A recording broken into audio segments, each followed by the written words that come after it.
أعوذ بالله من الشيطان الرجيم بسم الله الرحمن الرحيم الحمد لله الذي جعلنا من المتمسكين بولاية علي أمير المؤمنين وأولاده الطاهرين الصلاة والسلام على سيدنا ونبينا أبي القاسم محمد صلی اللہ علیہ وآلہ وسلم۔ 13 رجب کی بابرکت شب ہے جو کہ ولادت با سعادت مولا کائنات علی بن ابی طالب علیہ السلام سے منسوب ہے۔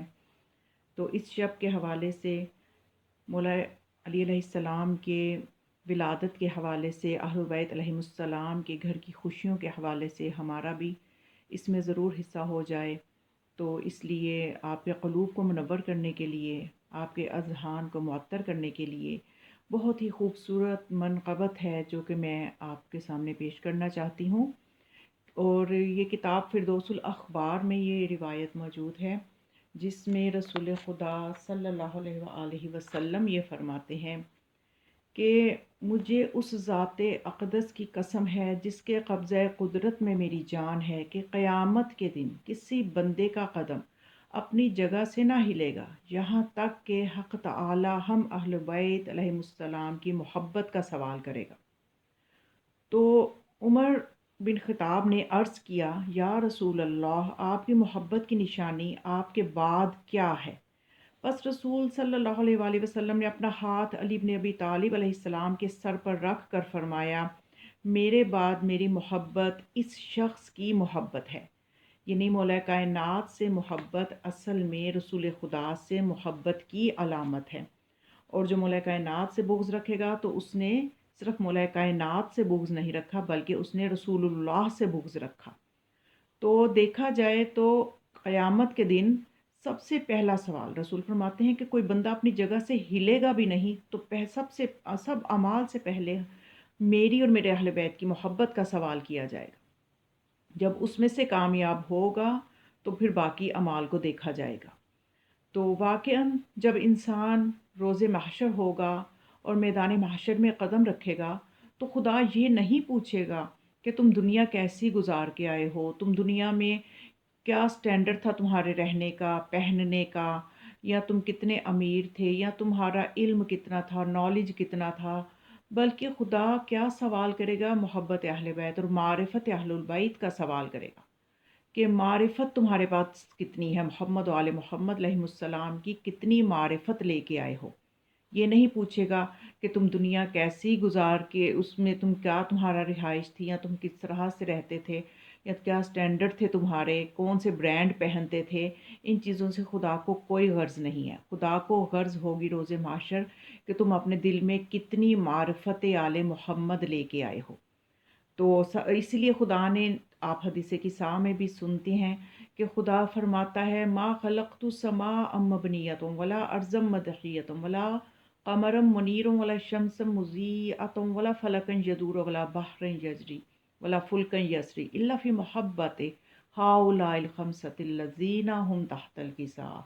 تو یہ علی ہیں، ان کی زوجہ اور رسول خدا اور حسنین علیہ السلام، یہ وہ پنجتن پاک ہیں کہ جن کی محبت میں اللہ کہتا ہے یہ میں نے پوری کائنات بنائی ہے۔ تو جن کے صدقے سے جب یہ پوری کائنات، یہ سورج، چاند، ستارے، چلتی ہوئی کشتیاں، دریا جو بہہ رہے ہیں، یہ سب جب ان کی محبت میں ان کے صدقے سے خلق ہوئے ہیں تو یقیناً پھر یہ ان پنجتن پاک کے مطیع ہیں، ان کے تابع دار ہیں۔ تو پھر اس میں حیرت نہیں ہونی چاہیے کہ جب مولا علی اگر سورج کو پلٹانا چاہیں تو پلٹا دیں، اور اگر چاہیں تو اس سے ہم کلام ہو جائیں۔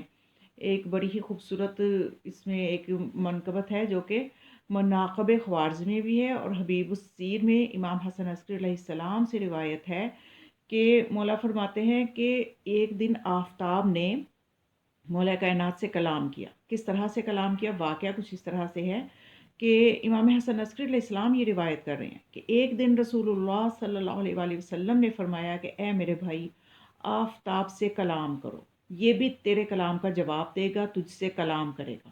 تو امیر المؤمنین علی بن ابی طالب علیہ السلام نے مخاطب ہو کے فرمایا، سورج سے مخاطب ہوئے، السلام علیکہ ایہا العبد المطیع للہ، سلام ہو تجھ پر اے خدا کے فرما بردار آفتاب۔ تو اس نے پھر آگے سے جواب یہ دیا، علیک السلام یا امیر المؤمنین یا امام المتقین وقائد الغر المحجلین، آپ پر بھی سلام ہو اے مومنوں کے حاکم، اے پرہیزگاروں کے امام، اے نیکوکار سفید اور نورانی چہروں والوں کے پیشوا۔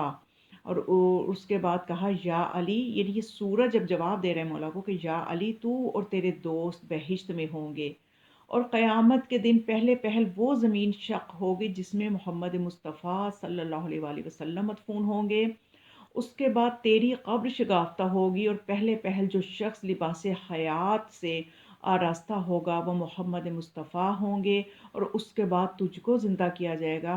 جب آفتاب نے یہ بشارت سنائی تو مولا کائنات قبلہ روح سجدہ بجا سجدہ میں چلے گئے، اور چشم مبارک سے آنسو جاری ہوئے۔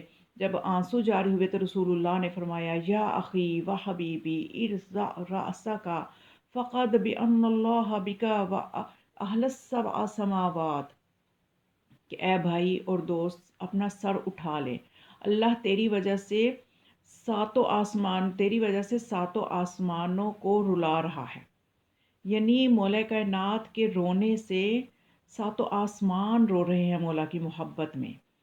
تو یہ وہ مقام ہے مولا کائنات کا کہ جن کے صدقے سے خدا فرماتے ہیں میں نے پوری کائنات انہی ہستیوں کے صدقے سے خلق کی ہے۔ تو اگر یہ کائنات ان کی متی نہ ہو تو پھر کس کی تابع دار ہو؟ اگر یہ اشارہ کریں تو سورج کیوں نہ کلام کرے؟ اگر یہ اشارہ کرے تو چاند دو حصے کیوں نہ ہو جائے؟ اگر یہ اشارہ ہی کریں، ارادہ ہی کریں تو درخت اپنی جگہ کیوں نہ چھوڑ دیں؟ اگر یہ حکم کریں تو کنکر ان کے ہاتھوں پہ کیوں نہ کلمہ پڑے؟ پھر یہ سب باتیں جو ہیں یہ بہت ان ہستیوں کے مقام اور تصرف کو دے کے بہت معمولی رہ جاتی ہیں، جن پہ کہ کوئی تعجب نہیں ہونا چاہیے۔ تو خداوند تعالیٰ سے دعا ہے کہ آج کی بابرکت شب کے صدقے سے ہم سب کی دین و دنیا کی تمام مشکلات دور ہوں۔ جو مولا کائنات علی بن ابی طالب علیہ السلام کے چاہنے والے ہیں ان کو نجف جانا نصیب ہو، اور جو نحوستیں ہماری زندگیوں سے ہیں ان بابرکت ہستیوں کے صدقے سے دور ہو جائیں، اور خدا ہمیں اس شب کو 13 رجب کو درک کرنے کی توفیق دے، اور ہمیں حقیقی معرفت محمد و آل محمد نصیب ہو۔ السلام علیکم ورحمۃ اللہ وبرکاتہ۔